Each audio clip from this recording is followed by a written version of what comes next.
ଫେବୃଆରୀ 22, 1914।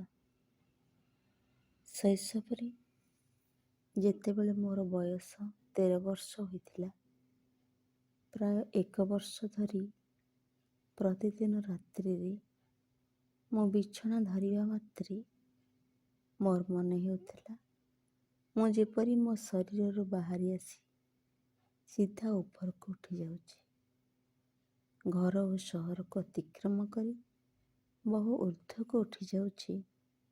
ସେତେବେଳେ ଦେଖୁଥିଲି ମୁଁ ପିନ୍ଧିଛି ମୋ ଠାରୁ ଆହୁରି ଗୋଟିଏ ଲମ୍ବ ଅପୂର୍ବ ସୁନ୍ଦର ସୁନାର ପୋଷାକ। ଯେତେ ଊର୍ଦ୍ଧ୍ୱକୁ ଉଠୁଥିଲି ଏହି ପୋଷାକଟି ବି ସେତିକି ଦୀର୍ଘ ହୋଇଯାଉଥିଲା ଏବଂ ସମଗ୍ର ସହରଟି ଉପରେ ଏକ ବୃହତ୍ ଆଚ୍ଛାଦନ ରଚନା କରି ମୋର ଚତୁଃପାର୍ଶ୍ୱରେ ତାହା ବୃତ୍ତ ଆକାରରେ ପ୍ରସାରିତ ହୋଇଯାଉଥିଲା। ତାପରେ ମୁଁ ଦେଖୁଥିଲି ଚତୁର୍ଦିଗରୁ ଲୋକମାନେ ଆସୁଛନ୍ତି, ଆବାଳ ବୃଦ୍ଧ ବନିତା, ଅସୁସ୍ଥ ଓ ଅସୁଖୀ ବହୁ ଲୋକ। ସେମାନେ ସେହି ପ୍ରସାରିତ ପରିଚ୍ଛଦ ତଳେ ସମବେତ ହୋଇ ସେମାନଙ୍କ ଦୁଃଖ ଦୁର୍ଦ୍ଦଶା ଓ ବେଦନାର କଥା ଜଣାଇ ସାହାଯ୍ୟ ଭିକ୍ଷା କରୁଥିଲେ।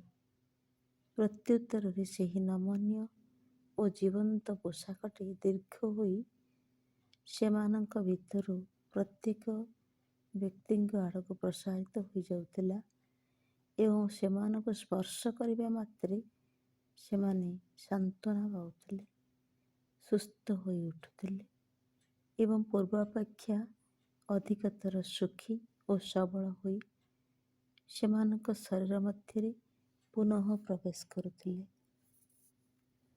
ମୋ ପାଇଁ ଏହାଠାରୁ ଅଧିକ ସୁନ୍ଦର, ଅଧିକ ଆନନ୍ଦର ବିଷୟ ଆଉ କିଛି ନଥିଲା। ରାତ୍ରିର ଏହି କର୍ମଟି, ଯାହା ମୋର ଯଥାର୍ଥ ଜୀବନ ସ୍ୱରୂପ ଥିଲା, ତୁଳନାରେ ଦିନର ସମସ୍ତ କାର୍ଯ୍ୟ ଶୁଷ୍କ, ନୀରସ ଓ ନିଷ୍ପ୍ରାଣ ମନେ ହେଉଥିଲା। ଊର୍ଦ୍ଧ୍ୱକୁ ଉଠି ଚାଲିବା ସମୟରେ ମୋର ବାମ ପାର୍ଶ୍ୱରେ ପ୍ରାୟତଃ ଜଣେ ନୀରବ ନିର୍ବିଚଳ ବୃଦ୍ଧଙ୍କୁ ଦେଖିବାକୁ ପାଉଥିଲି। ସେ ତାଙ୍କର ଶୁଭେଚ୍ଛା ଓ ସ୍ନେହ ନେଇ ମୋ ଆଡ଼କୁ ଦୃଷ୍ଟିପାତ କରୁଥିଲେ। ତାଙ୍କର ଉପସ୍ଥିତି ମୋତେ ଖୁବ୍ ଉତ୍ସାହ ଦେଉଥିଲା। ଗାଢ଼ ବାଇଗଣୀ ରଙ୍ଗର ଦୀର୍ଘ ପୋଷାକ ପରିହିତ ଏହି ବୃଦ୍ଧ ଥିଲେ ଲୋକେ ଯାହାକୁ କୁହନ୍ତି ଦୁଃଖର ମାନୁଷୀ ବିଗ୍ରହ। ଏହା ମୁଁ ଅନେକ ପରେ ଜାଣିଲି।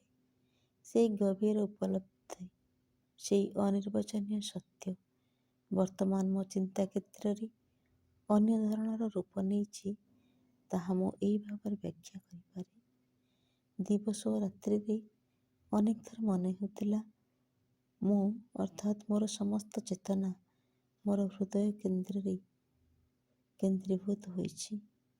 ହୃଦୟ ଯେପରି ଆଉ ବାହ୍ୟ ଦେହଯନ୍ତ୍ର ମାତ୍ର ନୁହେଁ, ଏପରିକି କୌଣସି ଅନୁଭୂତି ମାତ୍ର ନୁହେଁ, ସେ ହୋଇ ଉଠିଛି ଦିବ୍ୟ ପ୍ରେମ, ନୈର୍ବ୍ୟକ୍ତିକ ଓ ଶାଶ୍ୱତ। ଏହି ପରମ ପ୍ରେମରେ ପରିଣତ ହୋଇ ମୁଁ ଅନୁଭବ କରେ ସମଗ୍ର ପୃଥିବୀର ସର୍ବବସ୍ତୁର ହୃତ୍କେନ୍ଦ୍ରରେ ମୁଁ ରହିଛି। ସେହି ସଙ୍ଗେ ସଙ୍ଗେ ମୋର ମନେ ହୁଏ ଯେପରି ମୋର ବିସ୍ତୃତ ବାହୁ ଦୁଇଟି ନିରନ୍ତର ପ୍ରସାରିତ ହୋଇ ଚାଲିଛି। ବିଶ୍ୱଠାରୁ ବିଶାଳତର ମୋର ବକ୍ଷରେ ସକଳ ଜୀବଙ୍କୁ ସଂହତ, ଶ୍ରେଣୀବଦ୍ଧ ଓ ନିମଜ୍ଜିତ କରି ଅସୀମ ସ୍ନେହରେ ଘେରି ରଖିଛି। ବାକ୍ୟ ସବୁ ଦୁର୍ବଳ ଓ ଅକ୍ଷମ ହେ ଦିବ୍ୟ ପ୍ରଭୁ। ବୁଦ୍ଧିର ଭାଷାନ୍ତର ବରାବର ଶିଶୁର ଚପଳତା ମାତ୍ର। କିନ୍ତୁ ମୋର ଆସ୍ପୃହା ନିରନ୍ତର ତୋ ଆଡ଼କୁ ଚାଲିଛି। ବସ୍ତୁତଃ ତୋତେ ପ୍ରକଟ କରିବା ପାଇଁ ମୋର ଏହି ଦେହ ଏହି ଅପୂର୍ଣ୍ଣ ଆଧାରରେ ଯେ ରହିଛି, ସେ ତ ତୁ, ଏକମାତ୍ର ତୁ। ସମସ୍ତ ଜୀବ ଯେପରି ତୋର ଜ୍ଞାନ ଦୀପ୍ତିର ଶାନ୍ତିରେ ସୁଖୀ ହୁଅନ୍ତୁ।